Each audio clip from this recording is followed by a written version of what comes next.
Assalamualaikum warahmatullahi wabarakatuh. Waalaikumsalam warahmatullahi wabarakatuh. Di sini saya akan menjelaskan tentang data flow diagram. Sebelumnya, perkenalkan nama saya Ayunika Nadila Ramadhani dari kelas 11 FPM 1 absen 22. Motivasi saya, mimpi akan jadi kenyataan jika kita punya keberanian.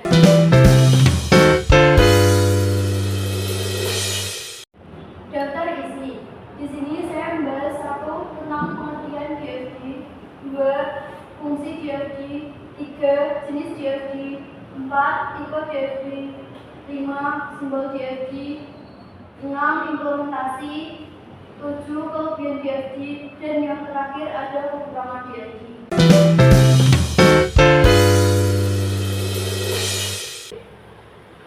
Pengertian DFD. DFD adalah gambaran alur informasi suatu sistem atau program dari awal pemrosesan input hingga ke output.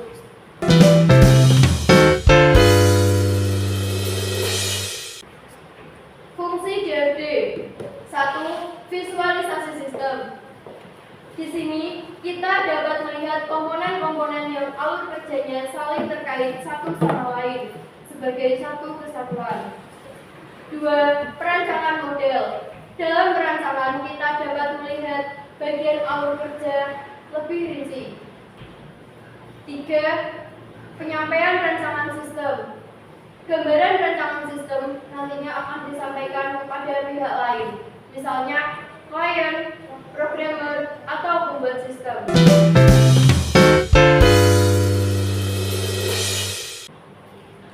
Jenis DFD. 1. Diagram level 0 atau diagram konteks. Diagram konteks atau level 0 merupakan diagram dengan tingkatan paling rendah, di mana menggambarkan sistem berinteraksi dengan entitas eksternal. 2. Diagram level 1. DFD level 1 merupakan lanjutan dari diagram konteks karena setiap proses yang berjalan akan diperinci pada tingkatan ini, sehingga proses utama akan dipecah menjadi sub-sub proses yang lebih kecil lagi. 3. Diagram level 2. DFD level 2 merupakan tingkatan lanjutan dari level yang sebelumnya, di mana pada fase ini akan dijelaskan lebih detail terkait tiap prosesnya. Simbol DFD. 1. Entitas eksternal. Entitas eksternal dapat berupa orang unit terkait yang berinteraksi dengan sistem, tetapi di luar sistem. 2. Proses. Proses yaitu orang unit yang mempergunakan atau melakukan transformasi data. Komponen fisik tidak diidentifikasikan. 3. Aliran data. Aliran data dengan arah khusus dari sumber ke tujuan. Dan yang terakhir ada data store. Data store adalah penyimpanan data atau tempat data dilihat oleh proses.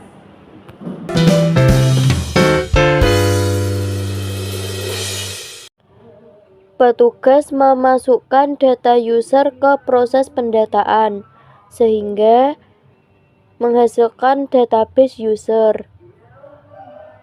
Lalu, petugas memasukkan data pembayaran ke proses pendataan, sehingga menghasilkan database pembayaran. Petugas memasukkan data pembayaran ke proses transaksi. Lalu, petugas mengelola pembayaran ke proses transaksi.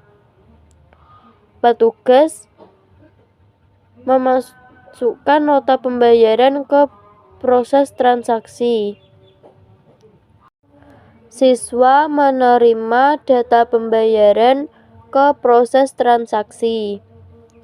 Lalu, siswa melakukan pembayaran ke proses transaksi, sehingga menghasilkan database total pembayaran.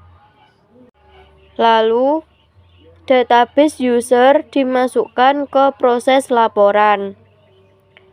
Database pembayaran juga dimasukkan ke proses laporan. Database total pembayaran dimasukkan ke proses laporan. Proses laporan tersebut diserahkan kepada kepala TU.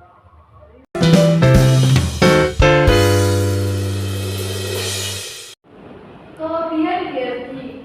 Kelebihan data flow diagram atau DFD adalah memungkinkan untuk menggambarkan sistem dari level yang paling tinggi, kemudian menaikkannya menjadi level lebih rendah.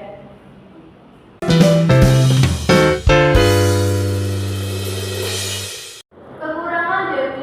Kekurangan dari data flow diagram adalah tidak menunjukkan proses pengulang atau looping, proses keputusan dari proses perhitungan.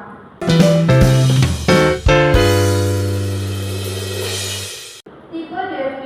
1. Physical Data Flow Diagram. Physical Data Flow Diagram adalah representasi grafik dari sebuah sistem. Di dalamnya menunjukkan kesatuan luar maupun dalam dari sistem. Aliran-aliran data ke dalam dan keluar dari suatu kesatuan. 2. Logical Data Flow Diagram. Logical Data Flow Diagram adalah representasi grafik dari sebuah sistem yang menunjukkan proses-proses dalam sistem dan aliran-aliran data keluar dan ke dalam suatu proses.